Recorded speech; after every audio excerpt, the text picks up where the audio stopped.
seus filhos e os filhos dos seus filhos sejam abençoados em nome de Jesus. Amém. É hoje dia dos pais, né? E gerações são marcadas através dos pais, né? Incluindo mãe, né? Hoje é um dia específico do homem pai, né? Mas os pais são os dois, né? Esses que formam as gerações, né? Esses dias também foi o aniversário do meu pai, né? E eu falei pra ele, deu feliz aniversário pra ele e disse pra ele, né? Que esse dia também é importante pra mim. Porque a partir do momento que ele nasceu, o meu destino também estava traçado. Né? É engraçado, a gente comemora, né, o aniversário do nosso pai, né? Você pode comemorar o seu também, que a partir daí, cara, Deus já sabia o seu nome. Amém? E com muita honra eu quero chamar, né, a próxima geração, né, os nossos filhos, né, netos de alguém, né, bisnetos de outros, tataranetos de outros, né, tem bastante gerações aqui. Por favor, cadê as crianças? Vem aqui pra gente orar por vocês, amém? Clarinha, japonês, e a escurinha, Clarinha e a escurinha, formou. Tem mais aí? O Caleb, olha o Caleb, pode andar? Ai, cara, o Caleb tá cedo ainda, né? Mais uma geração vindo, né?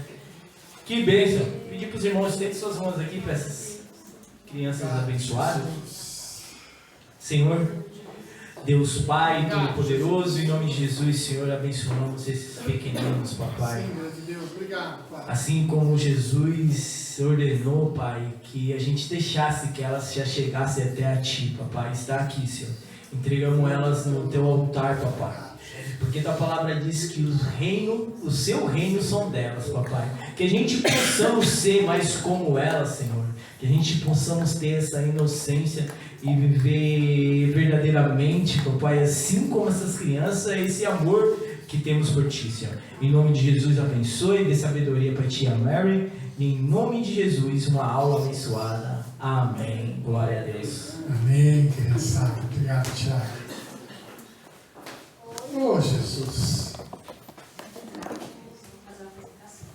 Ah, para quem? Apresentação para quem? Ah, é? Ixi, olha só, paz, tem apresentação para nós aí, ó. Que benção, já descobri. Estou contando assim, em primeira mão para vocês, hein? O segredo. Amados, eu conversava com a Vera essa semana, né? Inclusive a Vera, cadê a Vera? Sumiu. A Robertina começou a se movimentar muito, né? Tentamos ficar eu e a Vera aqui, mas é difícil, né? Ela dormiu até certo ponto, depois ela começou a se movimentar, aí a Vera achou por bem descer. Né? Essa é a nossa vida. E conversava com a Vera e devemos muitas desculpas à igreja, né? Porque nós não temos conseguido dar a atenção que vocês merecem. Mas nós estamos vivendo um momento muito difícil na nossa vida, né? Muito difícil. Os irmãos que estão ali mais próximos têm visto, têm compartilhado na mesa, Ellen, Tiago, os irmãos que estão ali bem mais próximos, né? Cris, sabem lá as lutas que nós temos passado. Então que a igreja nos perdoe, porque não podemos, assim, a Jéssica também ter ido lá, o Luiz, sabe as lutas dele que nós temos passado. Então nos perdoe se nós não estamos assim dando a atenção que vocês merecem. Mas entendemos que logo, logo as coisas se normalizam novamente, né? E Êxodo 14:14 NVI, tradução da NVI, eu acho ela bem joia.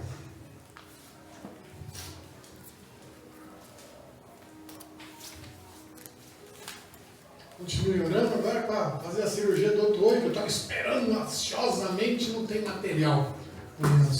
Só Deus. Aí, olha que lindo. O Senhor lutará por vocês. Amém. Então, somente acalmem-se. Que tremendo. O Senhor lutará por vocês. Então, somente acalmem-se. Obrigado, Pai. Obrigado, Deus, pela Tua palavra tão fiel conosco. Eu te louvo, eu te agradeço por tudo que o Senhor tem feito na minha vida, Pai, na vida da Tua igreja. O Senhor usa a minha vida para transmitir com clareza a Tua mensagem, Pai. Obrigado, Deus, por tudo. Em nome de Jesus. Amém. Acho que nós resolvemos o problema das filmagens, né? Vamos ver se dessa vez deu tudo certo, depois de mais de mês tentando ajustar esse celular. Parece que, sem querer, eu consegui. Apertei o botão, melhorou. Rapaz, um mês para acertar esse botão. Melhorou. Parece que agora vai. Êxodo 14:14. O Senhor lutará por vocês, tão somente acalmem-se.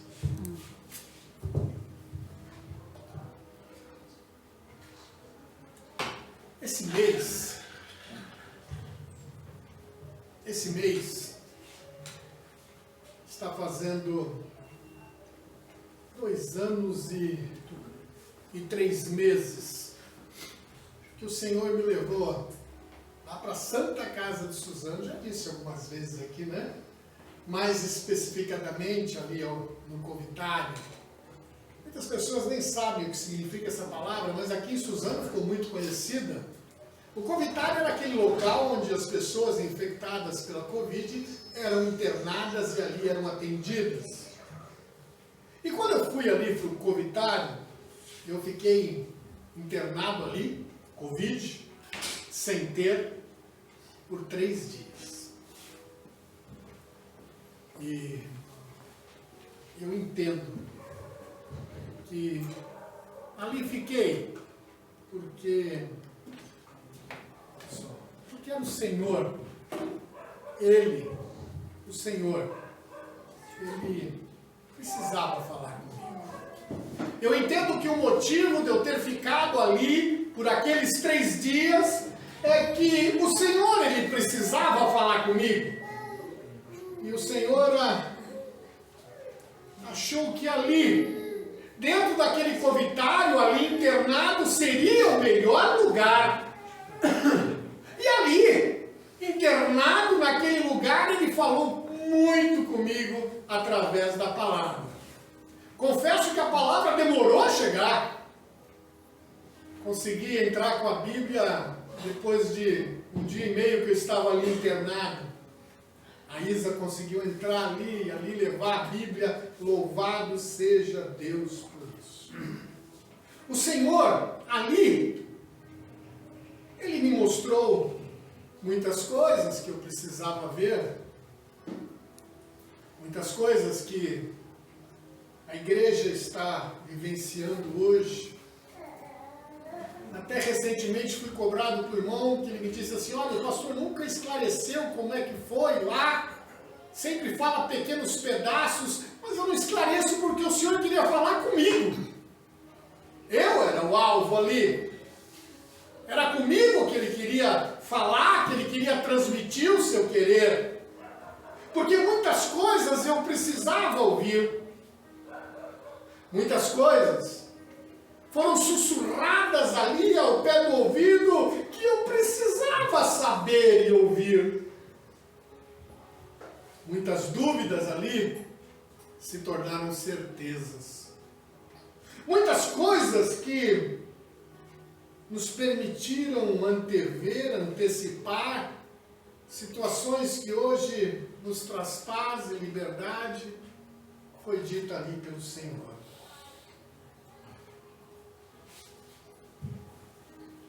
Eu entendo que somente naquele lugar, ali, dentro do covitário, eu poderia ver e ouvir. Ali foi o lugar que o Senhor escolheu para conversar comigo.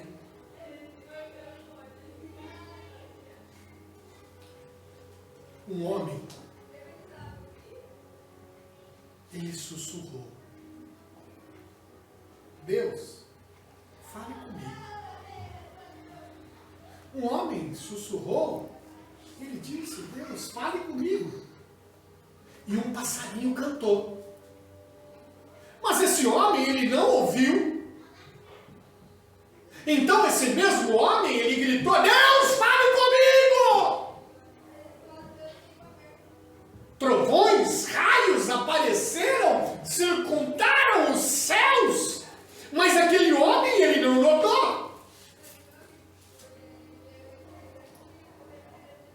O homem, ele olhou à sua volta e disse assim: Deus, deixe-me ver o Senhor. E uma estrela brilhante apareceu linda, maravilhosa nos céus. Mas esse homem, ele não percebeu. O homem, mais uma vez, ele gritou: Deus, me mostre um milagre! Uma vida nasceu. Mas o homem não reparou. Então o homem clamou em desespero. Em determinado momento, ele ali em desespero, ele começa a clamar: toque-me, Deus! Deixe-me saber que o Senhor está aqui. E Deus o toca suavemente. Mas o homem espantou aquela borboleta que pousara ali no seu ombro. O homem chorou. Deus, eu preciso da sua ajuda. E um e-mail chegou ali, na sua caixa de entrada de mensagens, trazendo boas notícias, palavras de encorajamento.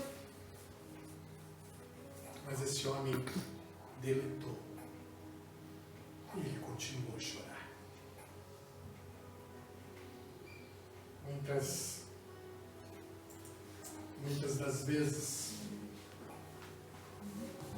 nós estamos tão entretidos com os acontecimentos à nossa volta, que nós ouvimos somente o nosso coração enganoso, e nós não damos espaço dentro da nossa mente, do nosso coração, para ouvir o coração de Deus.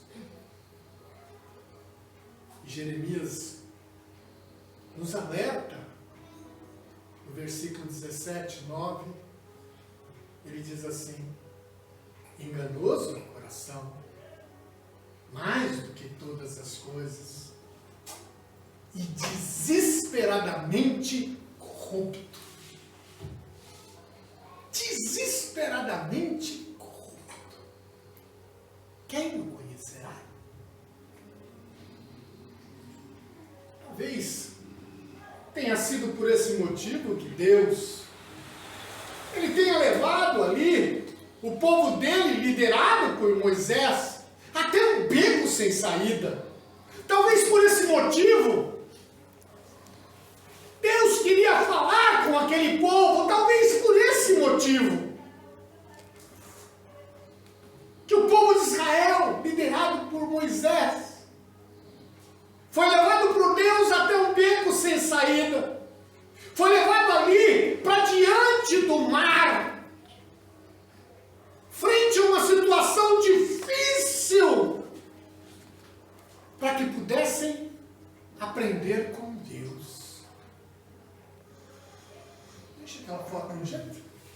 Mas tem pessoas que só escutam Deus quando as circunstâncias estão complicadas, quando a situação é difícil, quando estão sendo provadas, quando a dor chega.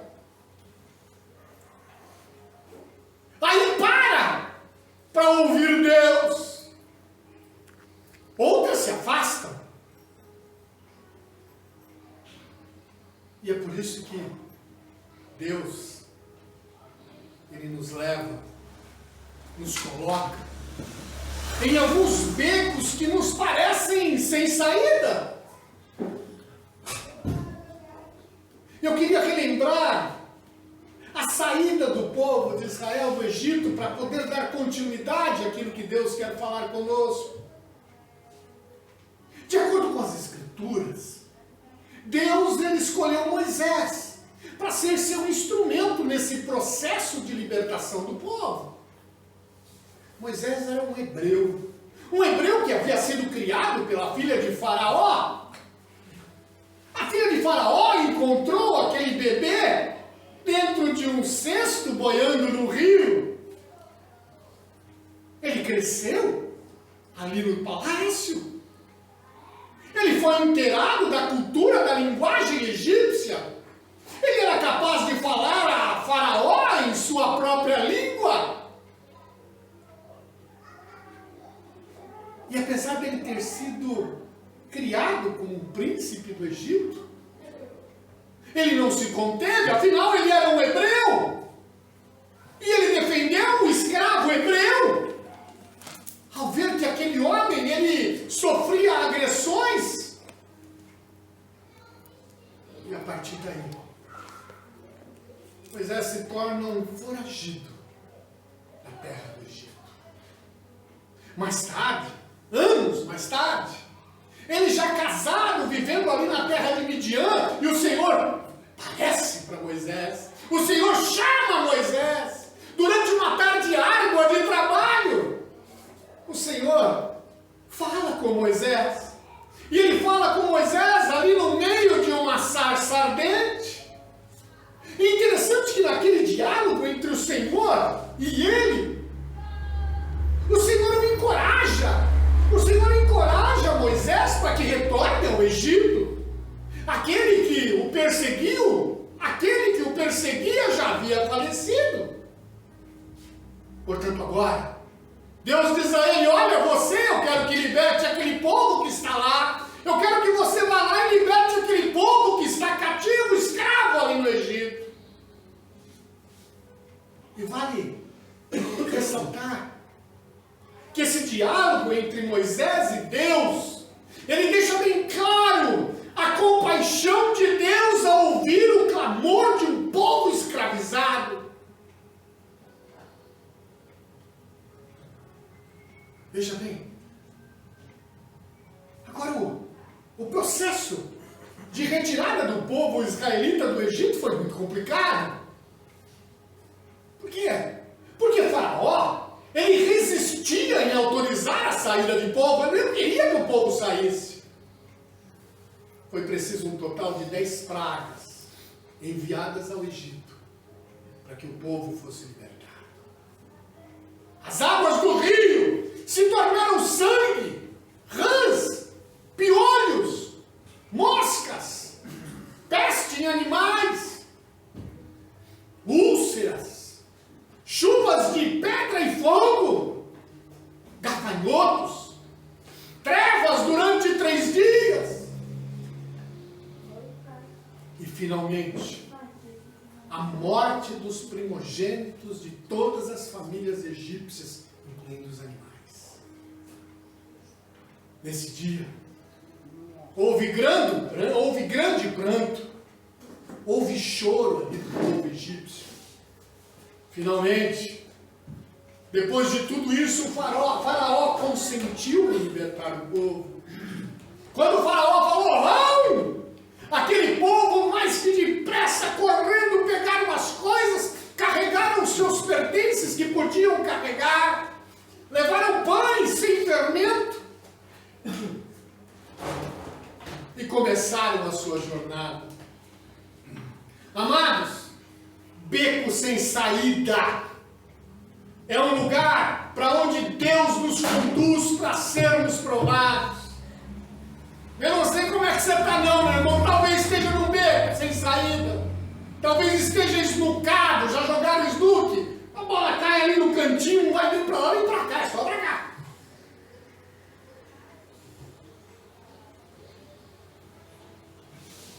Êxodo 14, do 1 ao 9.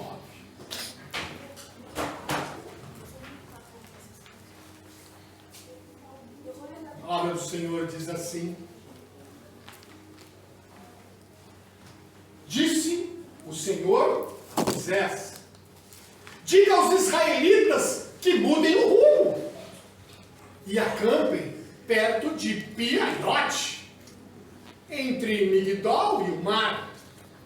Deus diz assim: olha, acampem à beira-mar, de fronte de Baal-Zefon.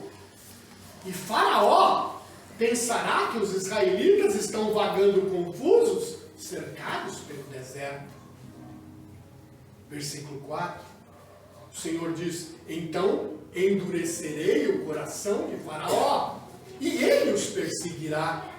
Todavia, entretanto, eu serei glorificado por meio de Faraó e todo o seu exército. E os egípcios saberão que eu sou o Senhor. E assim fizeram os israelitas. Contaram ao rei do Egito que o povo havia fugido. Então Faraó e seus conselheiros mudaram de ideia e disseram: o que foi que fizemos? Deixamos os israelitas sair, perdemos os nossos escravos. Então Faraó mandou aprontar a sua carruagem, levou consigo o seu exército. Versículo 7, levou todos os carros de guerra do Egito, inclusive 600 dos melhores desses carros, cada um com um oficial no comando. Versículo 8, o Senhor endureceu o coração de Faraó, rei do Egito, e este perseguiu os israelitas, que marchavam triunfantemente. É interessante, o versículo 1 diz o quê? Que eles acamparam aonde? Perto de Pi-Hahirote, entre Migdol, frente ao mar. E é interessante, olha aí o versículo 9. Os egípcios, com todos os cavalos e carros de guerra de Faraó, os cavaleiros e a infantaria, saíram em perseguição aos israelitas e os alcançaram quando estavam acampados à beira-mar, perto de Pi-Hahirote, defronte de Baal-Zefon. Bota a foto para mim. Eu fico tentando imaginar a reação daquele povo. Aquele povo conhecia aquela região. E eu fico tentando imaginar a reação do povo quando Deus manda ficar acampados num lugar que não lhe proporcionava nenhuma defesa contra o exército inimigo. Meu! Eles estavam diante do Mar Vermelho, presta bem atenção, olha lá. Você sabe por onde que eles chegaram? Por aqui.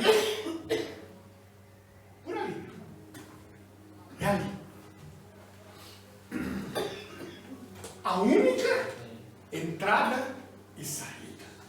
Geograficamente, eles estavam cercados. O que tinha na frente? Mar. Dos lados, tinham montanhas impossíveis de serem transpostas. E por trás, o que tinha? O exército de Faraó. Eu fico imaginando quando aqueles homens que conheciam bem a região, Deus os leva para esse acampamento. Ali era o acampamento deles. Eu fico imaginando o que se passou pela cabeça daqueles homens. E é interessante que o versículo 3, até mesmo o rei dos egípcios declara que os judeus estavam atrapalhados, estavam desorientados, porque foram para um lugar que não tem jeito. Foram para um lugar que não tem saída.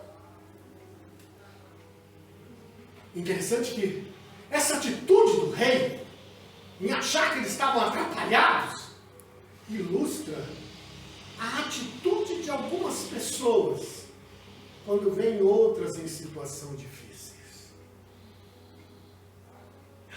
Tá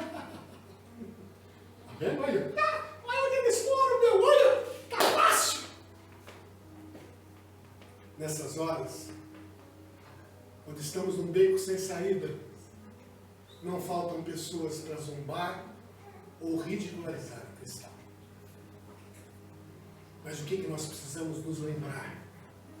Que Deus estava ali com o seu povo. Aleluia.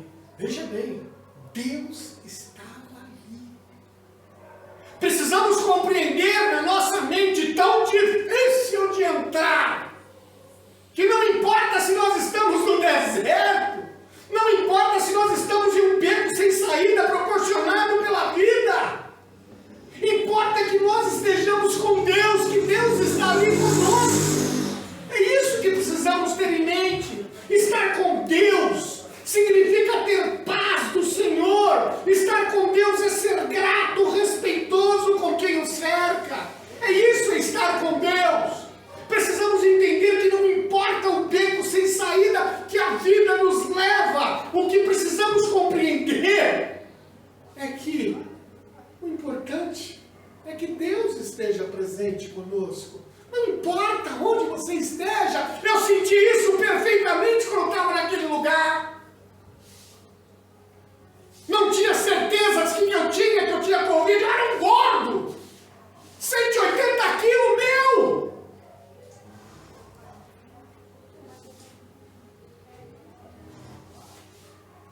O que importa era que Deus estava ali comigo. É isso que é importante, mas cuidado com o coração enganoso. Deus precisava se fazer ouvir por aquele povo.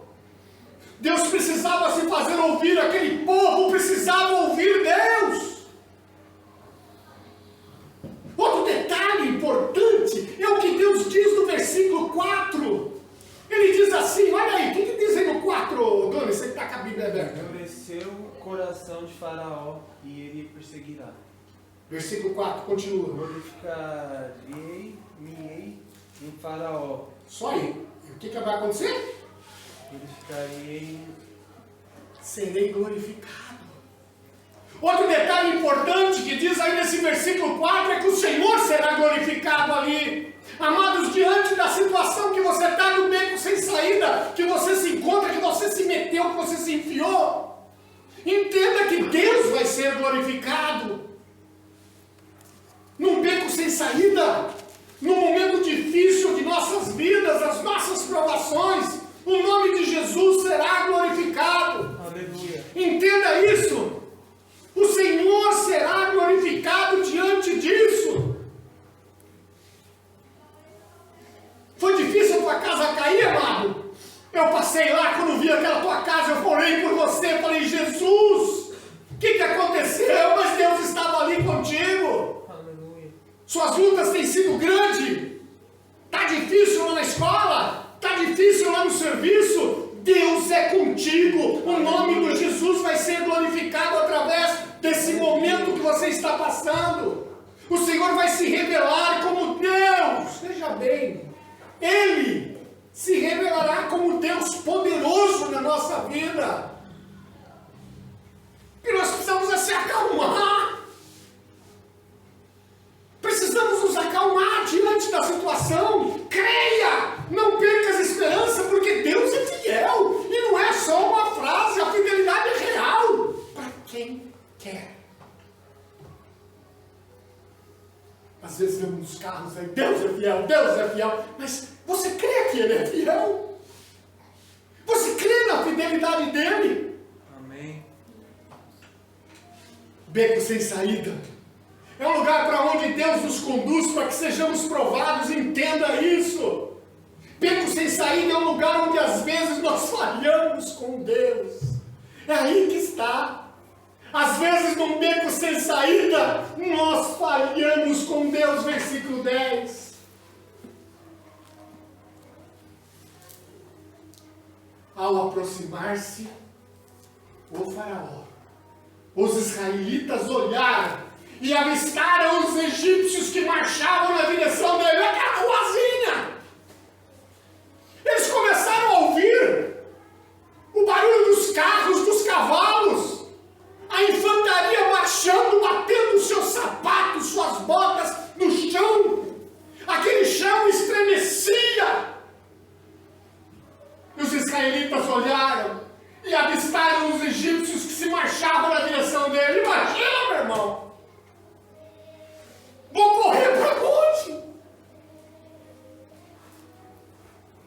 E aterrorizados, eles clamaram ao Senhor, versículo 11.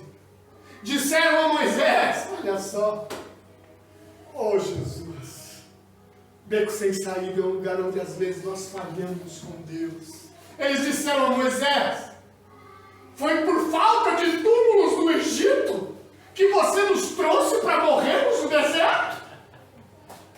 O que é que você fez conosco? Tirando-nos de lá estava tão bom, irmãos, o solzinho estava quente, lá tinha uma comidinha boa lá. Egípcio, tem uma comida boa, rapaz. Comidinha estava boa, olha só, 12. Já tínhamos dito a vocês no Egito. Pô, virou para Moisés e falou, mas já tínhamos dito para vocês no Egito, deixe-nos em paz, nós seremos escravos dos egípcios, nós queremos a escravidão. Antes de ser escravo dos egípcios, do que morrer nesse deserto. Beco sem saída é um lugar onde às vezes nós falhamos com o Senhor. Em situações difíceis nós evidenciamos aquilo que realmente somos. Quer conhecer o cabra? É na situação difícil que você vai conhecer. Em situações difíceis nós evidenciamos aquilo que realmente somos. E qual que é a qualidade da nossa fé? Quando somos atingidos por alguém ou por alguma situação, nós temos a oportunidade, põe isso na cabeça, nós temos a oportunidade de demonstrar o tipo de cristianismo que vivemos. É a oportunidade que o Senhor nos dá de mostrarmos para esse povo o tipo de cristianismo que vivemos. Eu dependo do Senhor. A Bíblia relata que o povo de Deus, ele não teve ousadia, ele não teve fé. Naquele momento tão difícil, eles não usaram uma visão de fé para discernir aquela situação. Não conseguiram alcançar. O texto, no versículo 10, diz que eles levantaram os olhos e temeram.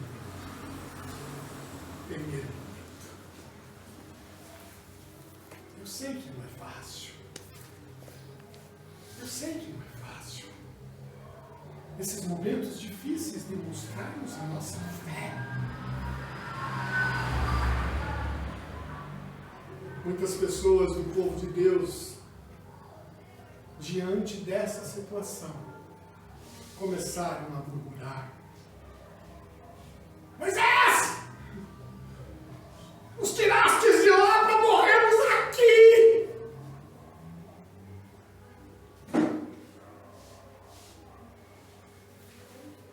O apóstolo Paulo se viu para Cristo, morrer. A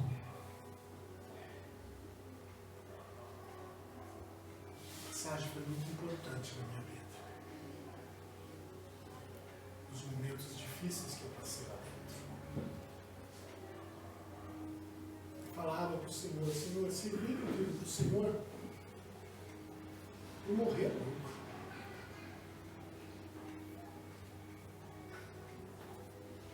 Essa tem sido a estratégia do diabo. Quando estamos num beco sem saída, o desespero,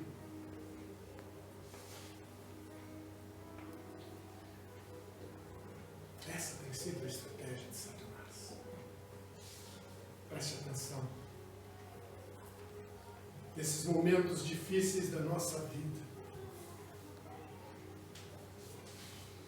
o inimigo, ele tenta provocar em nós um saudosismo do pecado.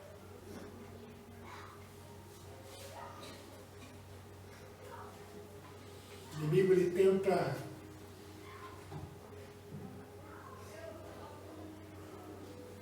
colocar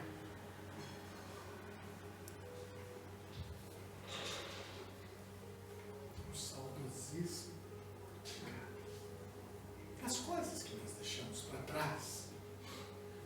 que nós largamos para seguir Jesus. E é nessa hora que muitos falham com Deus por não terem uma visão espiritual e fé que nos ajude a crer na presença de Deus em momentos difíceis. Às vezes não enxergamos Deus nesses momentos. No beco sem saída, quando acreditamos que não temos saída, nós precisamos aprender a glorificar, precisamos aprender a crer que nós não seremos abandonados ou largados para trás. É isso que o inimigo tenta incutir na nossa mente. Você foi deixado para trás e inventa historinhas e mais historinhas. Ninguém foi lá. Ninguém te visitou, ninguém foi ver você. O inimigo joga essas questões na nossa mente. O que nós precisamos aprender e aprender muito é que nas horas difíceis nós precisamos ser como os apóstolos que adoravam a Deus, em vez de reclamar ou murmurar naquele momento em que eles estavam presos. A palavra diz em Atos 16, 25, que por volta da meia-noite lá estavam eles, Paulo e Silas, presos. E eles estavam lá, Paulo, lembra daquela época que você ia lá, era rico? Lembra lá que você andava lá no meio dos fariseus, que você comia do bom e do melhor? Aí Silas, é verdade, Paulo, lembra, que tempo bom! Era isso que aqueles dois fizeram à meia-noite? Naquela cadeia? Não! Eles oravam, eles cantavam hinos a Deus, aqueles presos que estavam ali à volta ouviam. Como é difícil glorificar a Deus nas situações apertadas, difíceis. Mas nós precisamos aprender. Porque Deus é conosco e não nos abandona. Precisamos entender que é no beco sem saída. É o lugar em que Deus vai nos ajudar, cara. Você pensa que não tem jeito, é aí que entra Deus. Deus manda os seus anjos. Deus faz milagres. É nesse momento. É no beco sem saída, quando não tem jeito, e eu vivenciei isso muitas vezes. Tantas vezes. E sei que muitos irmãos aqui vivenciaram isso. Quando pensavam que não ia ter mais jeito. E Deus manda um anjo. Deus entra com providências. Beco sem saída é o lugar em que Deus nos ajuda, versículo 13. Moisés respondeu ao povo: não tenham medo. Moisés se levanta, louvado seja Deus, que tenha mais Moisés dentro das igrejas. Moisés respondeu ao povo, às murmurações daquele povo: não tenham medo, fiquem firmes e vejam o livramento que o Senhor trará hoje. Aleluia. Porque vocês nunca mais verão os egípcios que hoje vêm. Fé! Fé! Eu não sei se Deus já tinha falado com ele, eu não sei. O que eu sei é que ele diz: olha, fiquem firmes e vejam o livramento, versículo 14. Você não precisa fazer nada. Você só precisa ter fé e crer. Porque o Senhor vai lutar por você. Acalme-se que a luta vai ser do Senhor e não é sua.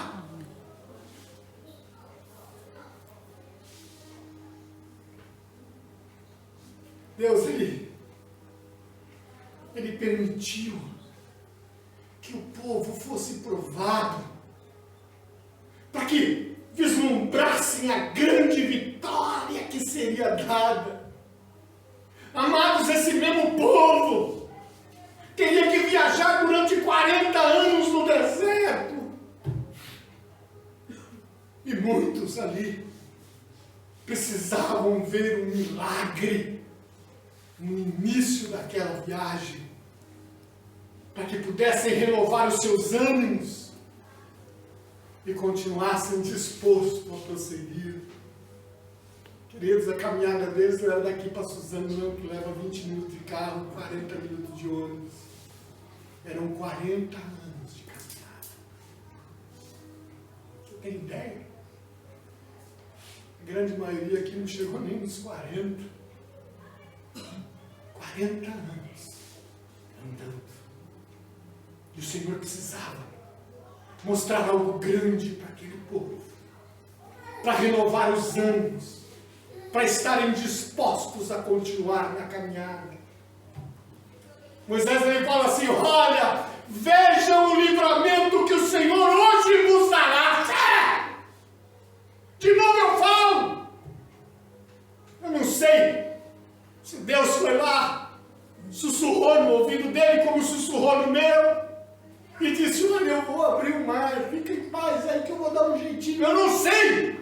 O que eu sei é que esse homem deu uma palavra de ânimo, de fé para aquele povo. Aquele homem trouxe palavras que levantou a moral daquele povo, a confiança daquele povo.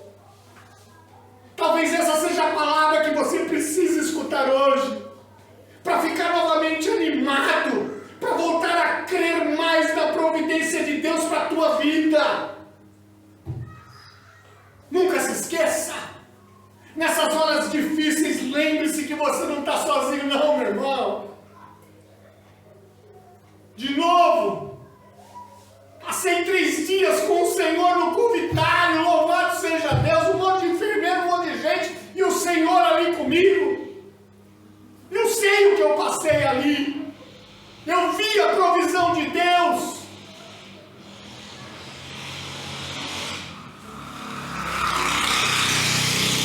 Fácil não. E vi que o inimigo queria me largar ali dentro.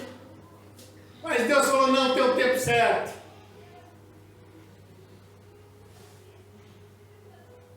Os exames dando ok e não me liberavam. Os exames dizendo que não tinha nada e não me liberavam. E eu falava assim: mas meu exame está certo, olha, eu não tenho nada. Eu estou bem, eu fazia exercícios lá dentro. A enfermeira falou: você não pode, você tem que ficar na cama. Eu falei: eu não. Senhora, me desculpe, eu não quero ser desobediente, mas se eu ficar aí, eu vou ficar travado. Entrevado. Vou nada. E eu levantava e fazia uns exercícios. E louvava a Deus e falava com Deus. Não tive medo, porque o Senhor foi comigo. Escutei coisas terríveis ali dentro. Homens e mulheres morrendo por falta de ar. Mas Deus queria falar comigo ali dentro.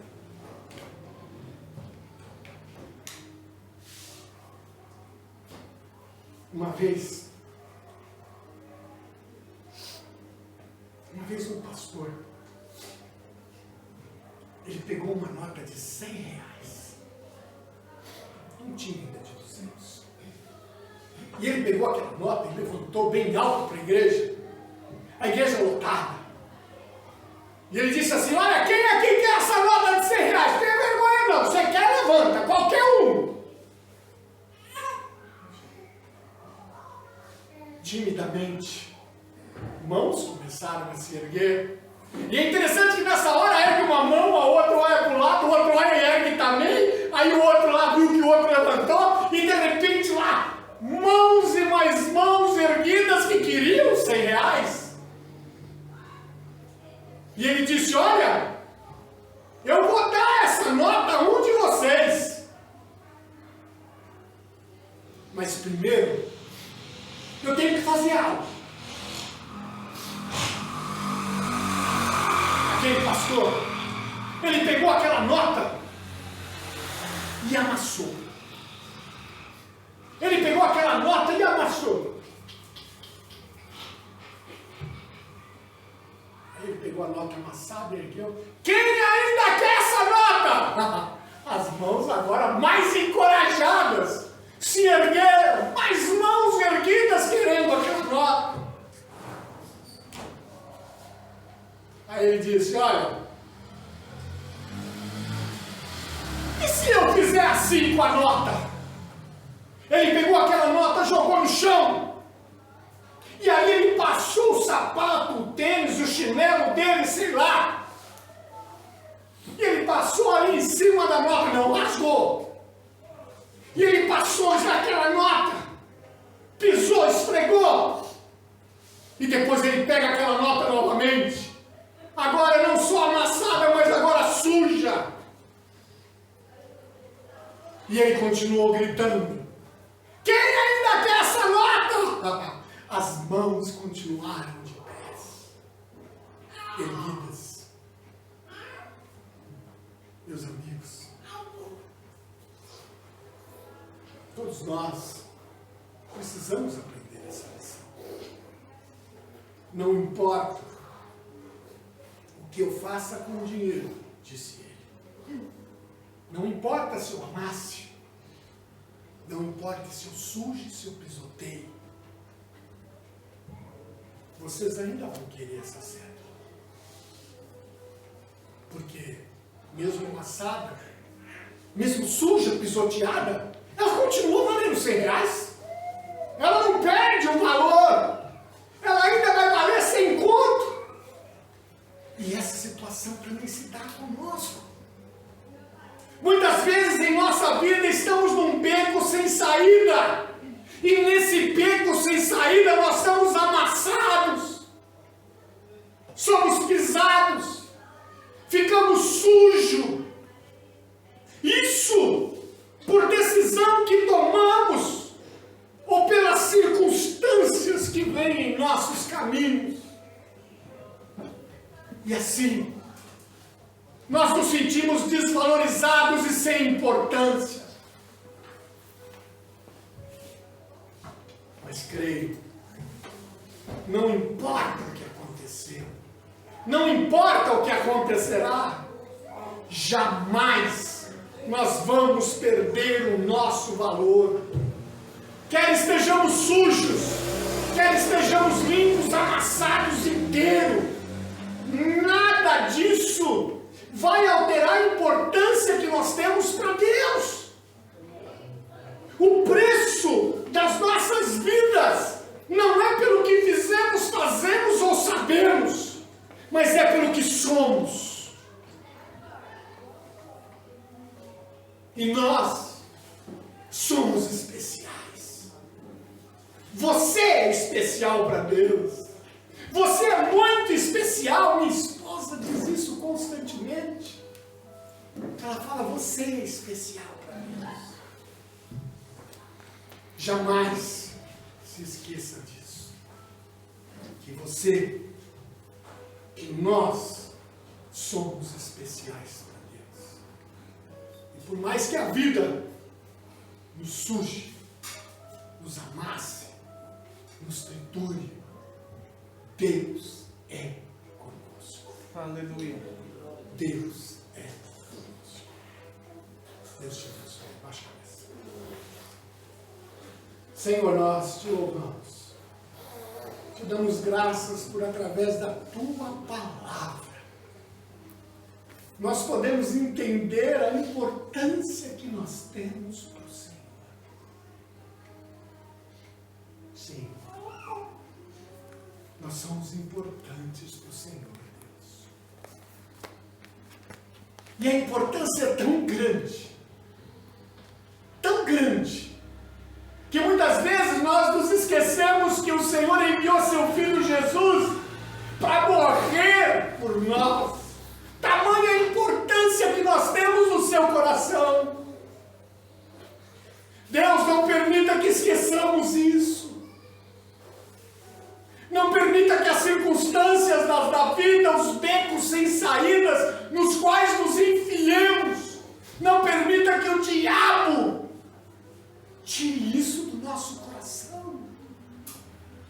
Mas que sejamos incentivados a prosseguir. Senhor, sou nenhum super-homem, não somos nenhum super-homem. Somos pecadores que te amam, que te adoram em espírito e em verdade. Deus, traz essa fortaleza para o nosso coração.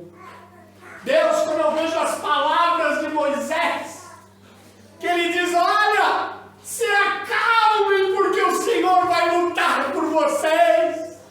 Deus, que venhamos a colocar essa palavra na mente e coração e compreendermos a verdade dessa palavra. Obrigado, Deus, por tudo. Obrigado. Só temos que agradecer. Obrigado, Senhor, por nos dar essa certeza de vitória no nosso peito. Em nome de Jesus Cristo. Amém. Amém. Amém, Deus.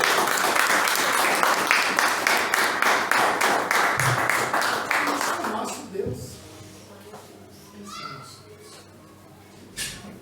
Queridos, bem, já estamos quase prontos. Pode se ajeitando.